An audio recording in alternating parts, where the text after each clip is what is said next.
The views and opinions expressed on Real Talk with Horace Sheffield are not those of WADL TV 38 or Adele Broadcasting Corporation. Giving you real talk, real talk, real talk. Take a walk down this path through Detroit, Detroit. This is real talk, real talk, real talk. Real issues straight from the heart. Giving you real talk, real talk, real talk. Take a walk down this path through Detroit, Detroit. This is real talk, real talk, real talk. Well, welcome to another edition of Real Talk. I am Reverend Sheffield, a social change agent with a spiritual mandate. I like to give myself my own names because other folks find something for you that may not be as nice. Of course, joined by Attorney John Harris, my co-host. What's up, brother John Harris? I'm doing well. How are you? Good to see you. All right. My grandfather used to call his lawyer a prolixious provocateur of justice. There you go. I'll take it. He's a man that stands in the gap. He stands for you and stands against other folks who ain't with you. And of course, joined by Demetrious Johnson, former Detroit Lion football player from Mizzou. That's right, MIZ, baby, and the Tiger Lions. Yeah, out of St. Louis. Now he's a successful radio host in St. Louis and decided he's gonna come to Detroit and compete with me. Well, you know what? Let me just make this clear, folks. I would never be able to compete with Reverend Sheffield, right? I'm just happy to be walking alongside him, not even beside him, behind him, and just learning the ways of Detroit and learning how to get things done. Well, now let me just start from the outset. Tell people when your show is on and what station. Yeah, we're on 910, the Superstation in Detroit. We're on from Monday, Tuesday, and Wednesday, 7 to 9 p.m. Your time. Okay. All right. Now we're going to talk about a variety of things. I got to start with the Detroit Lions. Tell people a little bit about your athletic background. I mentioned Mizzou. You were there, and then your NFL history. Yeah, I came out of the University of Missouri. Came to the Detroit Lions. Was in Detroit like 4 or 5 years. Left there into my last 2 years, one in San Diego and one in Miami. So I was fortunate enough to get an experience to play in Detroit. And Detroit was where I grew up. You know, I was still a young boy coming out of college. I graduated at 20 years old. And my birthday, then I didn't become 21 until in July. So I was still a kid, honestly. When I got to Detroit, I knew nothing about Motor City. I knew nothing about the history of Motown, any of those things. When I got there, it was like a culture shock to me. Coming from the University of Missouri, in Columbia, Missouri was all 99.9% was white. And you had Black athletes. When I got there and I saw something different in Detroit, it truly, made me grow up immediately because I knew the world was different from what I saw in Columbia. Mm-hmm. John, you got a question for him? Yeah, DJ, looking back, if you could speak to yourself as a rookie, what advice would you give yourself today? Oh man, that's a good question. That's a great question, John. You don't supposed to start off that hard. What I would do differently, it's not many things I would do differently because when I came into Detroit, I was a 5th round pick, and they had, back then, you can bring as many people to training camp as possible. It didn't matter. So what I wanted to do, I humbled myself and just worked hard. The thing that I would, one advice I would give myself now is that, don't get complacent. Always understand that there's somebody else after your job, because every day in the NFL, you're auditioning for a job, to maintain your livelihood. But when you make a team, sometimes you can forget that. You can forget that I still got to compete and perform to stay here. And that's one thing I would tell a lot of the young guys, even myself. That's what I would say. So, he started, go ahead, John. I'm going to say the Attorney Harris started out with such a great question. We're going to have him throw you another hard ball. Yeah. So DJ, it's estimated that LeBron spends between $1 million and $1.5 million, and Russell Wilson $1 million caring for their bodies, gyms, trainers, massage therapists, chefs, and so forth. Can you talk a little bit about the importance of conditioning and what athletes today ought to take from that? Well, when you look at the great athletes, the ones who are so successful, one thing they're going to have in common, they're going to take care of their body, they're going to eat right, and they're going to work hard. Those are the three components that it's going to take for you to maintain the integrity of being great. And anybody you talk about, any great athlete, the one thing they're going to tell you about that person, their work ethic is on another level. It's not going to be, yeah, you can be a pro athlete, but their work ethic is going to be totally different than what you ever saw or have ever experienced. So when you look at LeBron James, when you look at Russell Wilson, those guys perform at a high level because guess what? They take care of themselves. And not only that, they are disciplined.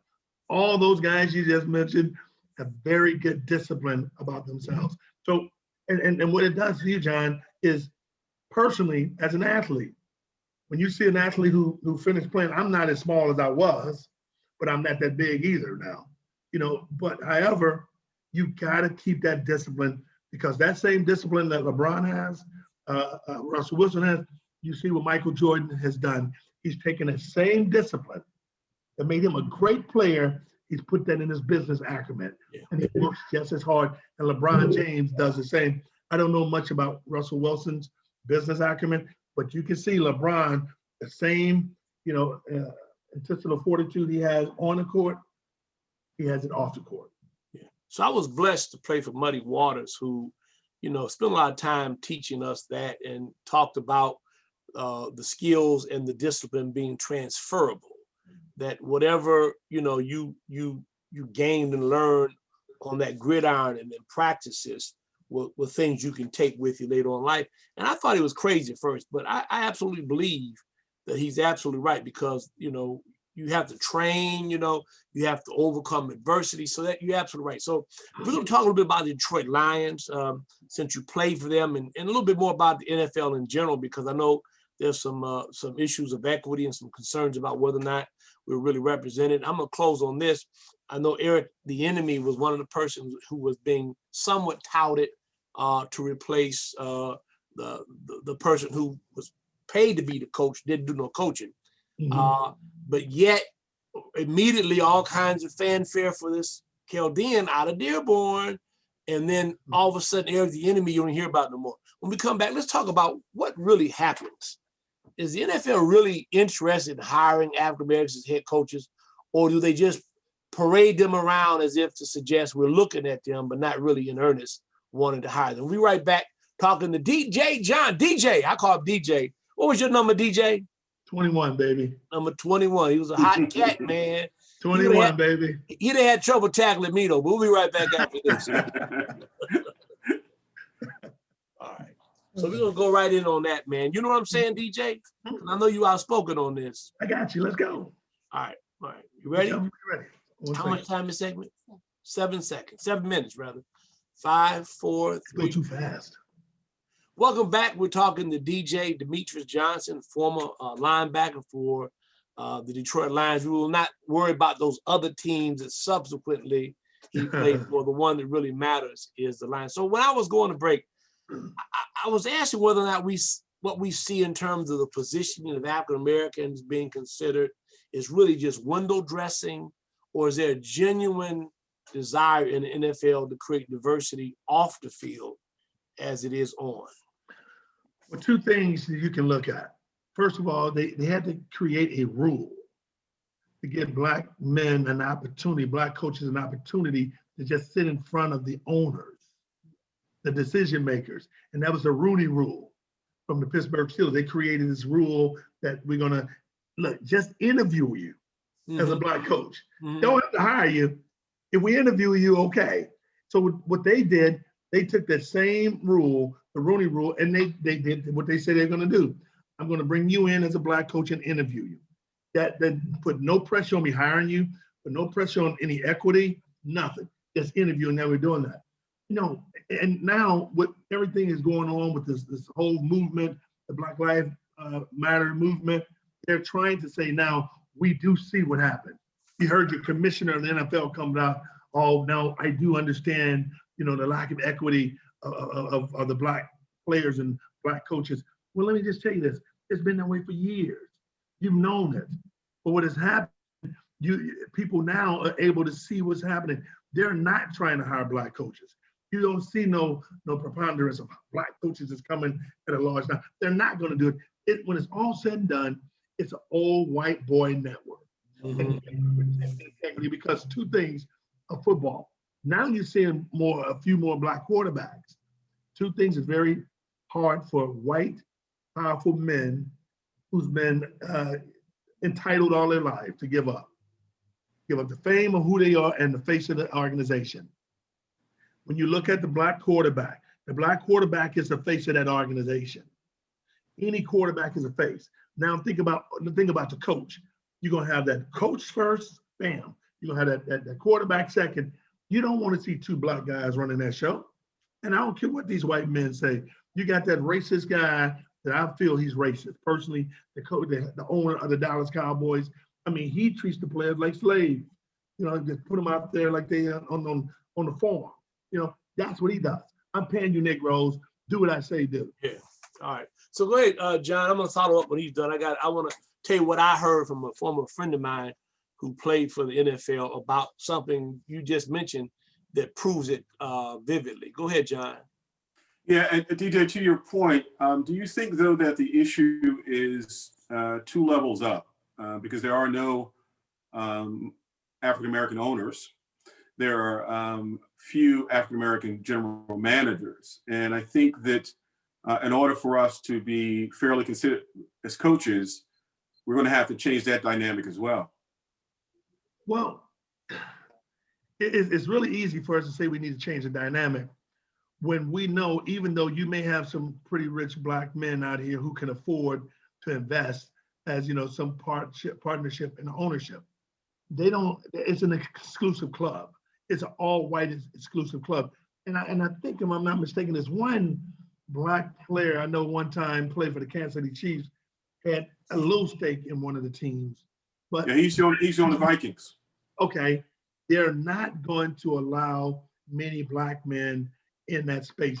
And the black men they allow in that space is going to be the ones that act just like them. They're going to look down on me and you because we're not one of them white guys. And that's what they do. I give white boys credit. They know how to select the Negroes who make you feel comfortable. They know how to select the Negroes who does all their dancing for them and singing and talking for them. They're going to do that. It's going to be very difficult, honestly, because those guys they own the gold, they own the rule. DJ, doesn't look like you'll be getting one of them jobs talking like that. You know what? let me we got 3 minutes. Let me just tell you. One of them jobs. A good friend of mine, all-pro player, had a black agent and was negotiating a signing bonus, multi-year deal.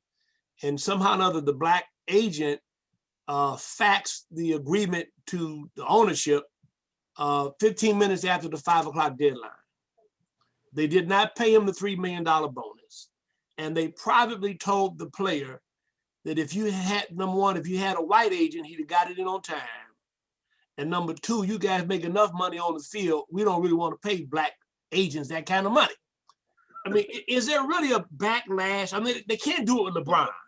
What kind of backlash? I'm just saying, I mean, it's almost like the attitude is you make enough money on the field, all the rest of the money's ours. You know, you got to give the NBA credit, the players. Right. They took stands. Well, let me tell you why they were able to take a stance. It's probably in their heart, but the fear of overcoming and losing everything. The difference is in that NBA, those players have guaranteed contracts. Right. As long as you don't do nothing to mess their contract up, you can say something whatever you want. They got guaranteed contracts. NFL don't. See, you can get cut in Major League Baseball and basketball, and you still get paid. You get cut in the NFL, you don't have that money, the upfront money they gave you, the signing bonus, the guaranteed money. So yeah, that's a way they've been able to constrict and be able to control the voice of the black athlete because they're scared to lose it. But what the black athlete don't understand, I don't care if you're a murderer, I don't care if you're a pedophile, I don't care if you're a rapist, I don't care if you're a drug head, you can be all those things. If you have a skill set, a lot of those things they overlook. Let's take a break. I was going to go do 2 segments, man, but I can't leave us hanging like that. So I'm going to take a break. When we come back, we got to hone in on the Detroit Lions. You were there. I want to know whether or not that whole sense of the team is cursed. Have you heard about that? What is it? Where did it come from? if you'll indulge us. We'll be right back. We'll have one more segment with Demetrious Johnson. DJ, hear him every Monday, Tuesday, and Wednesday from 7 to 9 on AM 910. We'll be right back after this.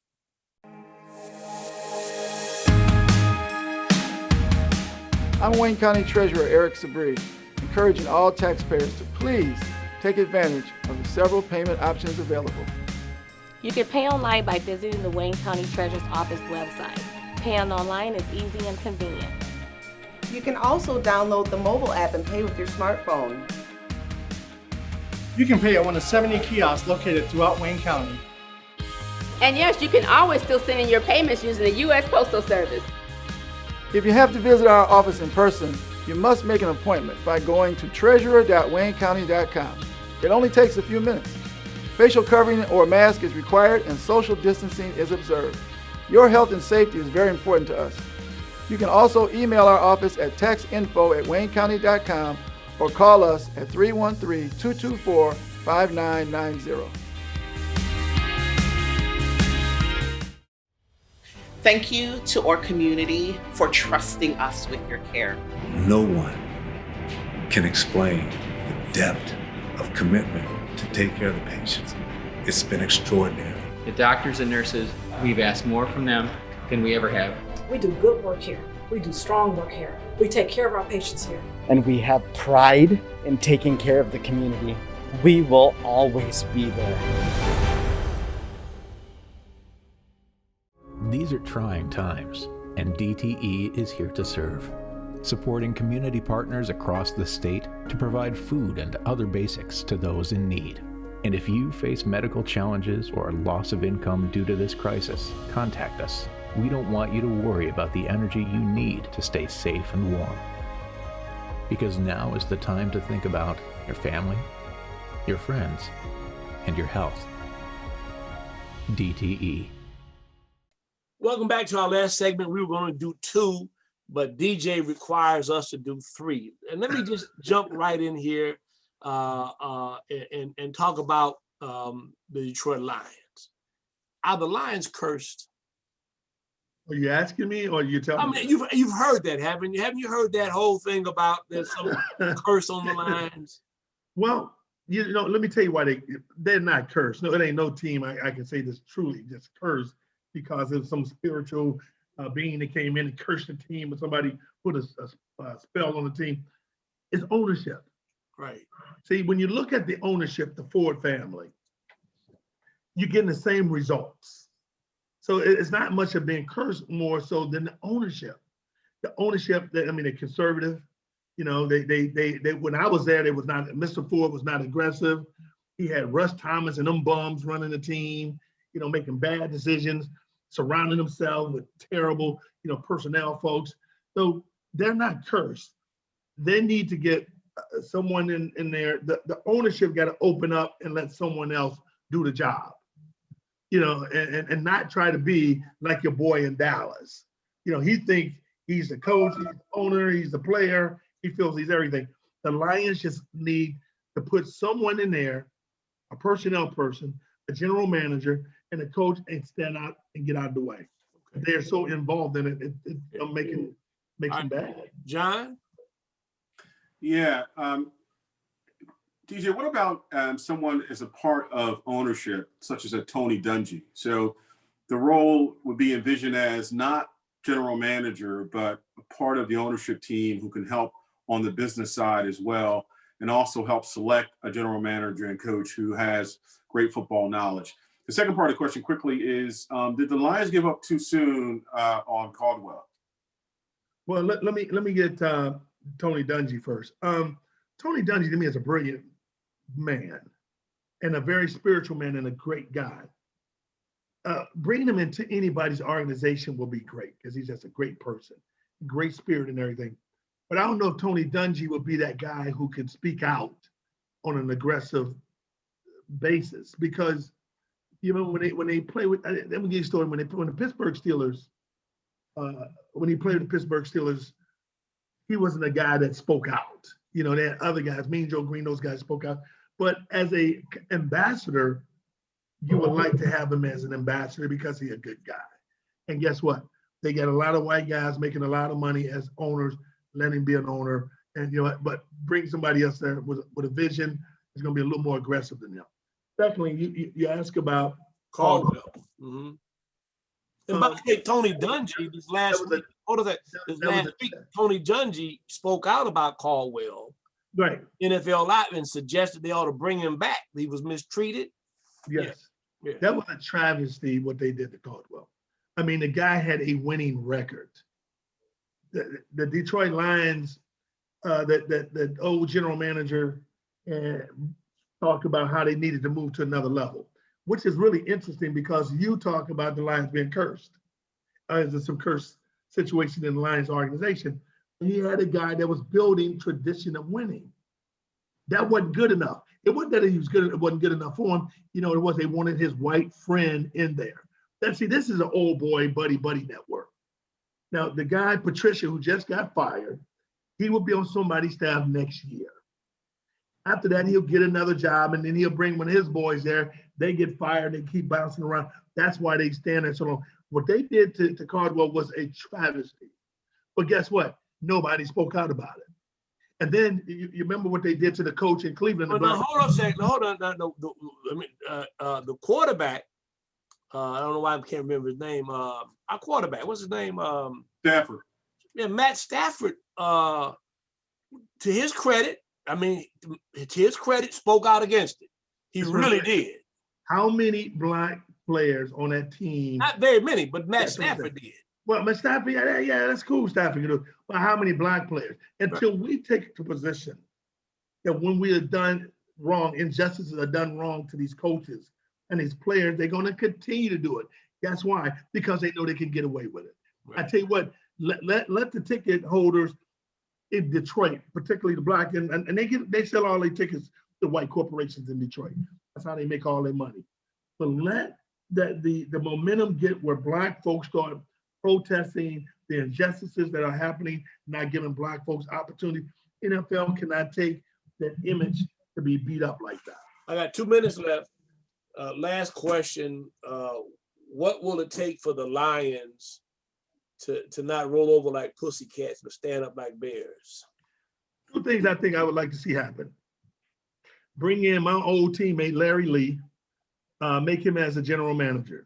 Because, Larry knows he knows the whole dynamic of Detroit. He knows the players. He's been in the vice president of operations with them. So he's got to feel you're going to have to change the culture. The University of Missouri that I had problems with for years, they have changed the culture, brought a young white coach in here who know how to relate to the black players. Guess what? They're ranked 25th in the country now in football. That's what I'm talking about. And then I like the enemy. I would like to get a young black coach like him because people don't even want to give him credit and saying he's the one calling the plays. Yeah, that's something they're trying to make it like he had nothing to do with him. Right. Nothing to do with it. So he's just on the sideline with a board that's going through the role. Yeah, he's just the light bulb, not the cord. Exactly. A player, offensive player, say Eric Bieniemy has nothing to do with this offense. No one. That's what I'm telling you. And there's some players who get really angry, who gets mad and want to leave. I am telling you, until you guys put black men in those positions up there, not afraid to make statements and do the right thing, it's going to stay the same. All right, let me ask John that same question. John, what does it take for the Lions to do? I think this is an opportunity to turn things around. I think Bieniemy would be the best choice. I think he would need to add a seasoned NFL coach to his staff. And we got to get the players. So I think it's time for Stafford to go with a trade while he has some value, draft a young quarterback and build around someone who's more mobile than Stafford. And we need some impact players on defense, particularly our linebackers are too slow. They can't get from sideline to sideline. And I think with that, the Lions will be back within a season or two. Well, you guys sound very, very intelligent, like you have football acumen. Let me tell you my suggestion. My suggestion is this. Go ahead. That they play in the Little League or join GLIAC. But before we go, I got 10 seconds. I need to say what John just said. Go right ahead. I disagree with something John just said. A seasoned veteran coach. Eric Bieniemy has been with the Kansas City Chiefs for a while. He is seasoned. He's ready. He can bring his own staff. He bring whatever staff he's comfortable with. But this guy has been seasoned, he's been trained, and he's ready to go. So Larry Lee and Eric the enemy. Go ahead. Yeah. No, my comment was that he should be the head coach. He should bring a seasoned head coach to his staff. Why do you say that? Because I think he needs someone to help run organizationally so he can focus on the offense.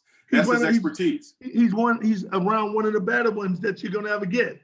The head coach in Kansas City. I mean, he's put out great coaches. Yeah. All right, guys, I gotta go. That's a whole nother show. What I'll do next time is I'll be in the middle and we'll have a debate between you two. Thanks for watching on the line. I mean, you got me confused. Thanks for watching Real Talk with Reverend Sheffield, talking to DJ Demetrious Johnson, and of course my co-host, Attorney John Harris. Be safe, never be sorry. See you next week. All right, great show, man. I'll send you the link, Doc. Yeah, make sure so I can put it on my page. Yeah, we have you on every now and then, man, because you always mix it up good. I just have a conversation. Hey, but John, you're wrong on that, John. Hey, John, you straight up wrong on that, man. I mean, I think his experience now. Yeah, I mean, you want some. Okay, guys, I gotta go. I got one other show. I got to take. Hold on, man. Let me finish with John first, man. Hey, John. Yeah, I agree. You want a strong coaching staff around him, but let me tell you something. That boy, that head coach in Kansas City is a good dude. He knows how to bring out the best in these coaches. But look what they're already doing. They're already elevating this guy from Fortune High School. There's in San Francisco. Exactly. Yeah, I mean, Eric's name is not even mentioned anymore. That's what I'm saying. It bothers the hell out of me. That's what they do. You know? All right, guys. All right, man. Thank you, DJ. Hey, Rev, I'll call you later, Rev. Thanks, John. Okay. All right, take care. All right, guys. Thanks. All right, we're going. I'm Wayne County Treasurer Eric Sabri, encouraging all taxpayers to please take advantage of the several payment options available. You can pay online by visiting the Wayne County Treasurer's Office website. Paying online is easy and convenient. You can also download the mobile app and pay with your smartphone. You can pay at one of 70 kiosks located throughout Wayne County. And yes, you can always still send in your payments using the U.S. Postal Service. If you have to visit our office in person, you must make an appointment by going to treasurer.waynecounty.com. It only takes a few minutes. Facial covering or mask is required and social distancing is observed. Your health and safety is very important to us. You can also email our office at taxinfo@waynecounty.com or call us at 313-224-5990. These are trying times, and DTE is here to serve, supporting community partners across the state to provide food and other basics to those in need. And if you face medical challenges or loss of income due to this crisis, contact us. We don't want you to worry about the energy you need to stay safe and warm. Because now is the time to think about your family, your friends, and your Detroit, this is real talk, real issues straight from the heart, giving you real talk, Take a walk down this path through Detroit, this is real talk, real talk.